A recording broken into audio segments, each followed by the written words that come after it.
lu et signé. Lu et signé. Lu Et signé. Lu, lu lu et signé. lu Lu et signé. lu et signé. On cite aujourd'hui le divorce comme favorable aux femmes. À cela, je réponds qu'il ne fut pas établi pour leur bonheur et que si l'intérêt des hommes ne l'avait pas sollicité, il n'existerait pas. En effet, pour donner la preuve que cette loi ou telle autre qui les peut concerner fut rendue pour les femmes, il faudrait qu'elles seules en tirassent avantage, comme il en est d'exclusives pour les hommes. Jusque-là, je dirais qu'on ne s'est nullement occupé de leur sort et qu'elles n'en jouissent que par cas fortuit. C'est une graine que le vent enlève des mains du laboureur et fait germer dans une terre qui ne lui était pas destinée. De quelle utilité le divorce est-il pour elles, d'ailleurs ? Elles n'y trouvent que la faculté de changer de maître, puisqu'en se mariant, elles perdent tous leurs droits, même celui de propriété. À la vérité, elles ont un moyen d'annuler des lois oppressives et violatrices du droit des gens, c'est de se marier séparés de biens. Non seulement leur liberté, mais leur bonheur même, si tant est que l'un puisse exister sans l'autre, dépend de cette séparation d'intérêts. Beaucoup ne doivent la recherche des hommes qu'à leur fortune. Quand ils n'en pourront jouir que du consentement de leurs épouses, des considérations sordides ne détermineront plus leur choix. Il sera la preuve du sentiment ou de l'estime. Combien ne gagneront-elles pas à cela ? Vous n'y pensez pas, me dira-t-on. Mettre ainsi les hommes sous la dépendance des femmes qui, naturellement, ont tant de propension à gouverner. Que sera-ce donc lorsqu'elles auront l'exercice de leurs droits ? D'abord, je ne vois pas en quoi leurs maris dépendraient d'elles parce qu'elles ne dépendront pas d'eux. Il en résultera seulement une indépendance réciproque, et c'est ce qui doit être. Quant au penchant à gouverner qu'on prétend un trait caractéristique de leur sexe, je dirais qu'on est dans l'erreur à cet égard comme en tout ce qui les touche et qu'on regarde à tort comme leur essence, ce qui n'est qu'une suite nécessaire de leur situation. C'est parce qu'elles n'ont aucun pouvoir qu'elles veulent envahir tous les pouvoirs. Et à ce sujet, je remarquerai que l'autorité sans borne et l'impuissance absolue produisent le même effet, quoique causes différentes. Celle-là tente tout, parce qu'elle peut tout. Celle-ci, parce qu'elle ne peut rien, tente tout encore. Toutes deux suivent le cours naturel des choses. Ce sont les indigents qui deviennent voleurs et les puissants qui usurpent. Si les lois pouvaient contenir les uns et s'il ne manquait rien aux autres, chaque chose resterait à sa place. De même, si les femmes avaient une autorité raisonnable, elles ne chercheraient pas à en acquérir une illimitée. Et contentes d'exercer leurs droits, elles n'usurperaient pas ceux de leurs époux. D'ailleurs, si par cette suite ordinaire du pouvoir, qui tend toujours à s'accroître, elles voulaient passer les bornes du leur, la loi ne serait-elle pas là pour les y faire rentrer ? Mais c'est ce qui n'arrivera pas, si elles sont éclairées des lumières de la raison, car c'est un des malheurs de l'ignorance de tout confondre. Et plus elles s'en éloigneront, plus aussi elles seront loin de la volonté de tout faire, hors de proposer des mesures. Rien n'est peut-être plus nuisible à la société que la différence établie dans la condition des hommes et des femmes. Rendre l'un des sexes un objet de mépris pour l'autre, c'est détruire le bonheur de tous deux. Car si l'opprimé perd sa considération, l'oppresseur perd aussi les avantages et les charmes d'une confiance qui ne peut naître que de l'égalité, et le prix le plus flatteur du mérite, l'estime d'une âme libre. Ne résulta-t-il de cet état de choses d'autre inconvénient que l'impossibilité du perfectionnement de l'opprimé ? Ce serait un très grand mal encore. Or, ce perfectionnement est non seulement impossible, mais le contraire est inévitable. Car le moyen le plus sûr d'avilir un ou plusieurs individus, même à leurs yeux, c'est de dire qu'ils doivent être avilis et de les traiter comme tels. Or, voilà la triste dégradation que les préjugés ont opérée dans les femmes. En les condamnant à la dépendance, on les a nécessairement rendus dissimulés. car il ne peut pas y avoir franchise là où il n'y a pas liberté. Ayant affaire à des tyrans barbares que l'apparence du mécontentement pouvait irriter encore, elles ont dû paraître satisfaites de leur sort, afin de ne le pas aggraver par des murmures. Il a donc fallu qu'elles eussent le rire sur les lèvres, quand leurs âmes se brisaient par la douleur, et la fausseté leur a été non seulement utile, mais même nécessaire. À force de leur dire qu'elles étaient faites pour l'esclavage, on est parvenu à le leur faire croire, et à éteindre conséquemment en elles toute énergie et tout sentiment d'élévation. À force de les traiter comme si elles n'avaient pas de raison, on les a conduites à douter de leur raison. À force de leur interdire tous les moyens de la fortifier et d'en faire usage, on les a réduites à n'en point avoir. Et lorsqu'on les a eues façonnées de la sorte, oubliant qu'elles ne peuvent être que ce qu'on les a faites, on a dit « Les femmes sont fausses, dissimulées, faibles, pusillanimes, elles n'ont ni lumière, ni jugement, ni raison. Par conséquent, elles sont inhabiles à toutes les fonctions qui en exigent, incapables des occupations de l'esprit, etc. » Ces imputations et la conclusion qui en est la suite sont-elles justes? J'aimerais autant qu'on reprochât aux Chinoises de n'être pas propres à la course ou à des Africains auxquels on a aplati la tête de ne l'avoir pas dans la forme ordinaire, comme s'il dépendait des uns et des autres d'être autrement, comme si l'on ignorait l'influence de l'éducation, comme si l'on ne savait pas que les préjugés peuvent altérer, défigurer la nature, au point de la rendre méconnaissable à ses propres yeux. Eh, bon Dieu, les hommes eux-mêmes n'en sont-ils pas la preuve? Qu'ont-ils été? Que sont-ils encore sur les différents points du globe où les sciences et les arts n'ont pas pénétré? Sauvages dans les uns, esclaves dans les autres, ils n'offrent qu'une nature brute ou dégradée? Et si dans les peuples policés, où les lumières sont le plus répandues, on voit encore tant de sots et d'ignorants malgré le soin qu'on prend de l'éducation des hommes, faut-il s'étonner de ne trouver dans les femmes, pour lesquelles on ne fait rien, qu'un petit nombre de celles que les dispensateurs de l'opinion disent être de très petites exceptions à la règle générale établie de leur faiblesse et de leur incapacité dans tous les genres? Mais il y a souvent loin de l'idée qu'on a d'une chose à ce qu'est cette chose en effet. Et je crois les femmes dans ce cas. Elles n'ont été jugées que par la sottise, la tyrannie, la prévention ou l'intérêt. Il est vrai peut-être qu'elles ont peu prouvé jusqu'ici une certaine supériorité. Mais est-ce bien leur faute?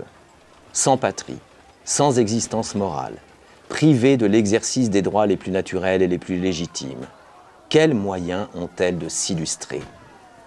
Ce sont les grands intérêts qui engendrent les grandes conceptions. Et l'on est convenu depuis longtemps que le mérite a souvent besoin de l'occasion pour se développer. Que tel qui fut un grand homme, parce que les circonstances le favorisèrent, eût été obscur sans ces mêmes circonstances. Et que tel autre qui l'eût égalé ou surpassé fut ignoré, parce que le sort ne le mit pas en évidence. Voilà précisément le cas où se trouvent les femmes. Il est donc injuste et inepte de rechercher en elles une infériorité qui prend sa source dans leur inertie. C'est juger sur les faits, quand il faudrait remonter à la cause.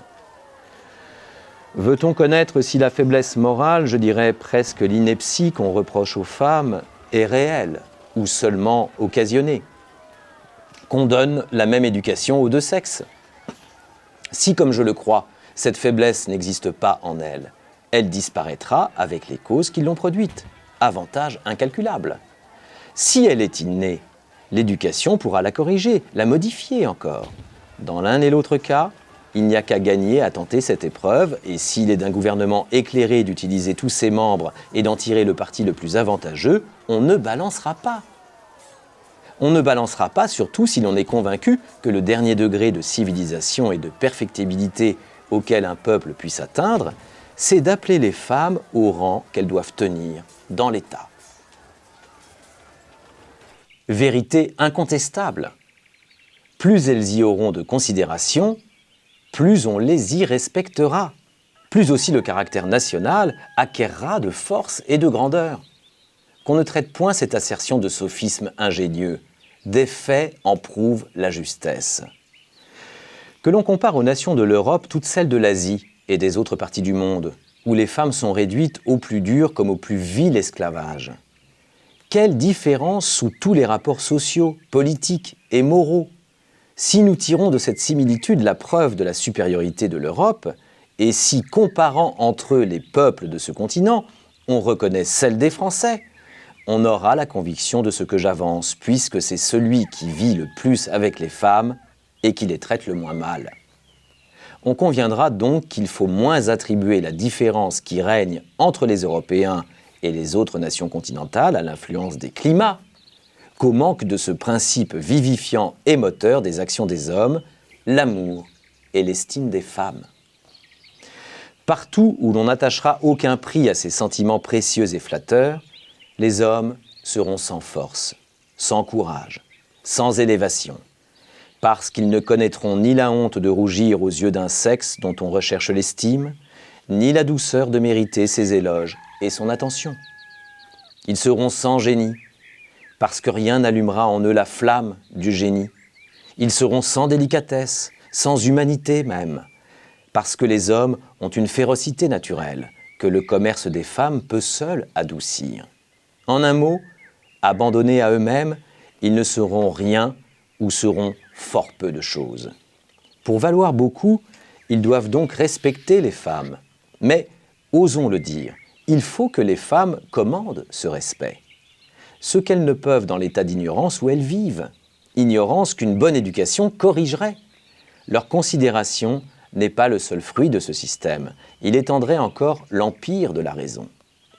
Car un moyen certain de propager les lumières serait de les rendre communes aux deux sexes. Et si les progrès en ont été si lents, c'est sans doute parce qu'un absurde préjugé les a interdites à l'un. Plus répandue dans celui-ci, elle serait nécessairement augmentée dans celui-là. C'est un fleuve qui, en se grossissant, doit se déborder ou refluer vers sa source.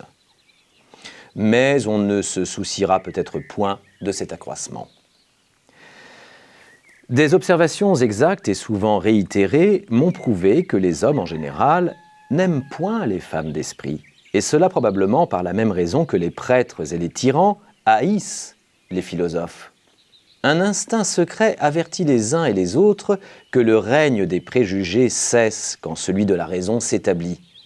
Et c'est à celui-là que les femmes ont dû leur avilissement. On pourra quelque temps encore reculer pour elles celui-ci, mais il arrivera par la force même des choses. Et dans un demi-siècle ou plus tard, elles auront recouvré leurs droits, où l'Europe sera retombée dans la barbarie. Qu'on ne s'imagine pas que je confonde ce qui ne doit pas être confondu. Qu'on ne s'imagine pas que je veuille faire les femmes hommes et leur ôter le caractère distinctif de leur sexe, la douceur et la bonté. Non.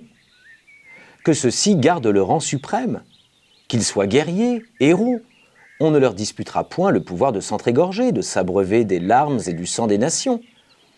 Qu'on ne s'imagine pas non plus que je veuille établir la domination des femmes et rendre les hommes dépendants d'elles. Rien ne prouve cette absurdité qui n'entra jamais dans ma pensée. Mais par la même raison que je ne veux pas que les femmes dominent, je ne veux pas non plus qu'elles soient dominées. Par la même raison que je ne veux pas qu'elles asservissent, je ne veux pas non plus qu'elles soient asservies. En un mot, liberté et égalité civile, voilà ce que je réclame pour elles.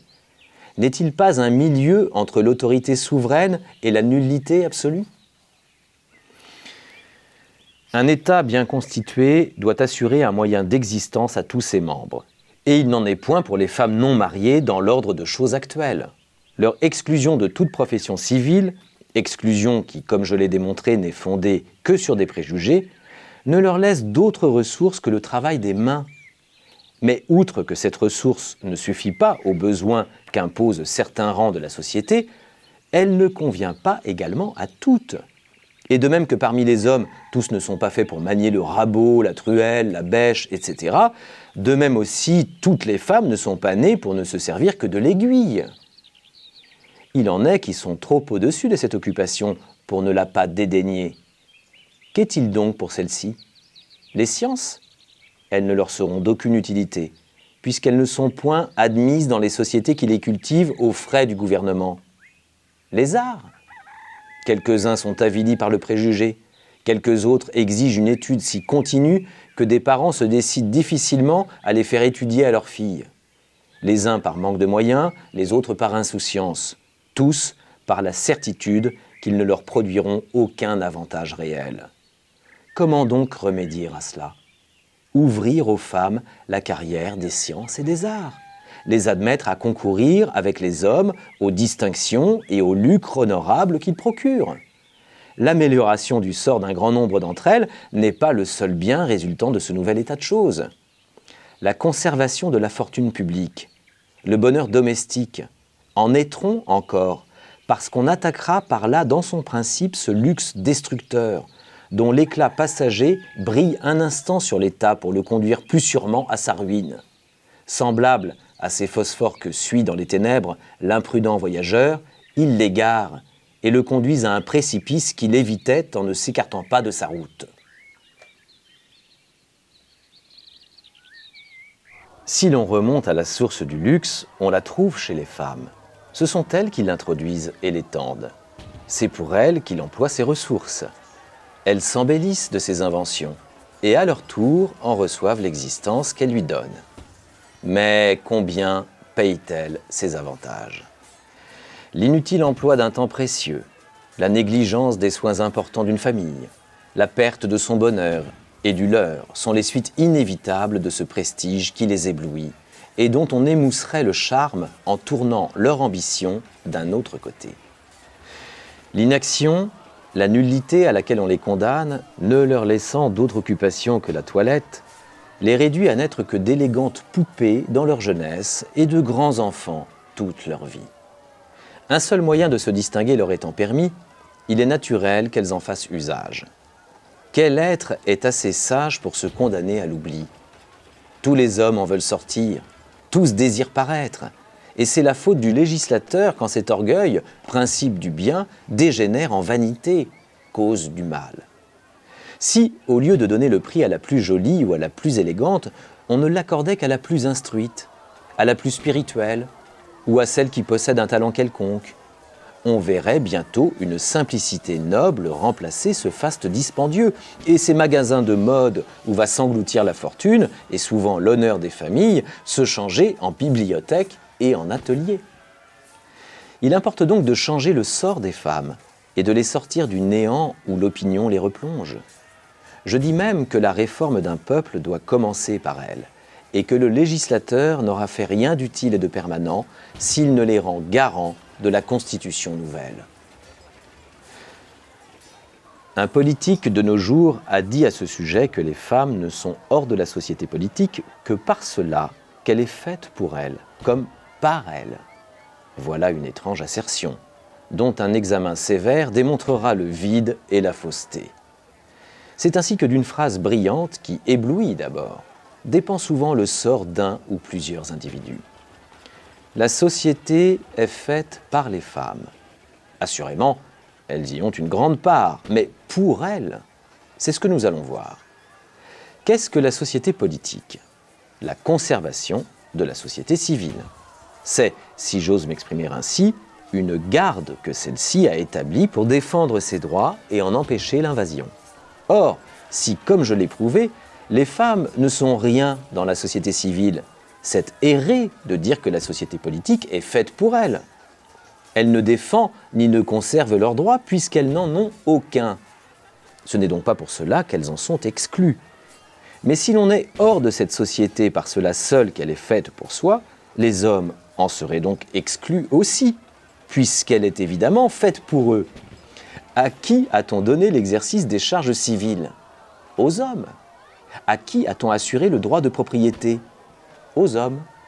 Car on ne peut pas dire que les femmes en jouissent. Celles qui sont en puissance de mari, pour parler le langage à la fois ridicule et tyrannique des lois, ne pouvant disposer de la leur sans son consentement. Or, il n'y a point propriété là où il n'y a pas liberté de disposer, puisque c'est en ceci qu'existe réellement ce droit. Il n'est donc qu'illusoire pour les femmes. À qui a-t-on donné le droit et les privilèges de la paternité ? Aux hommes. Pour qui a-t-on établi la liberté, l'égalité ? Pour les hommes encore. En un mot, tout est à eux ou pour eux. C'est donc pour eux aussi et pour eux seuls que la société politique est faite. Les femmes n'y ont aucune part. En cherchant à valider leur dépendance et leur nullité, l'auteur a dû s'égarer dans le vague des mots. La raison ne pouvant étayer une opinion qui la blesse, que l'intérêt et le préjugé ont pu seuls enfanter et soutenir. Ah, si la nature avait voulu ne faire des femmes, comme on les a réduites, que des machins prolifiques, elle ne leur eût pas donné les mêmes qualités morales qu'aux hommes. Il leur eût suffi des facultés physiques. Et plutôt ciel qu'elle les y eût bornées. Elle n'aurait pas tant à souffrir. On l'a donc calomniée en défigurant son plus bel ouvrage. Aussi se venge-t-elle de l'outrage fait à ses intentions, en répandant sur l'univers tous les crimes qui le désolent. Crimes qui disparaîtraient peut-être, qui s'affaibliraient au moins, si les femmes entraient pour quelque chose dans la balance politique et morale des peuples. Comment attendre d'eux humanité et justice, quand leurs associations en ont l'anéantissement pour base? Mais il n'est pas loin, peut-être, ce temps heureux, ce temps où elles s'écrouleront et où l'on s'étonnera même qu'elles aient pu soutenir l'édifice des sociétés humaines. Il appartient à la France régénérée, à la France républicaine, de donner au monde entier cet exemple de justice et de raison. Français, imitez ces braves et généreux Gaulois dont vous descendez. Vous avez leur valeur, leur humanité, leur douceur, leur franchise. Ayez aussi leur équité. Ils appelaient leurs femmes aux assemblées générales de la nation, et l'on ne dédaignait pas d'y recueillir leur suffrage. Abrogez les lois barbares qui font des vôtres des ilotes. Si vous leur refusez une part active au gouvernement, si vous leur refusez l'égalité de vos droits politiques, rendez-leur au moins l'existence civile, et qu'à cet égard, elles soient aussi bien traitées que la plus vile populace d'un État monarchique. C'est alors que vous aurez un esprit public. C'est alors que, fière du titre glorieux de citoyenne, qui ne sera plus pour elle un mot vide de sens, vos femmes feront tout pour le mériter. C'est alors qu'elles célébreront avec enthousiasme vos fêtes nationales, où elles ne paraissent aujourd'hui que pour l'ornement, semblables à ces illustres et malheureux captifs que les anciens condamnaient inhumainement à embellir la pompe de leur triomphe. C'est alors qu'elles inspireront à leurs fils, à leurs époux, l'amour de la liberté, le courage de la maintenir, et que les aidant à se revêtir de leurs armes pour voler au secours de la patrie, elles leur répéteront ce mot sublime, ce mot à jamais célèbre, avec ou dessus.